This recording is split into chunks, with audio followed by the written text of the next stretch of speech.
Berhenti puji memori kau. Otak kau sekarang bukan stor ilmu, tapi tong sampah digital. Kau screenshot tapes, kau simpan video, kau bookmark artikel, konon nak baca nanti. Tapi bila kau kena buat keputusan penting, kau blank. Kau fikir kau ingat, tapi kau cuma ingat kat mana nak cari maklumat tu, bukan apa isi dia. Ni nama dia digital amnesia atau Google Effect.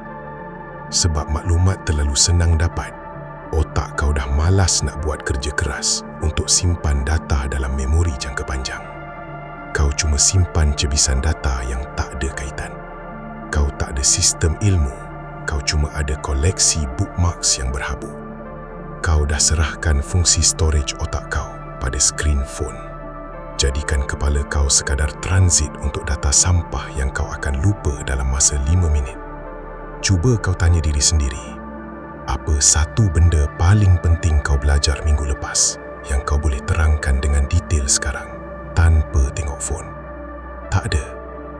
Maksudnya selama ni kau cuma melihat, bukan mengingat.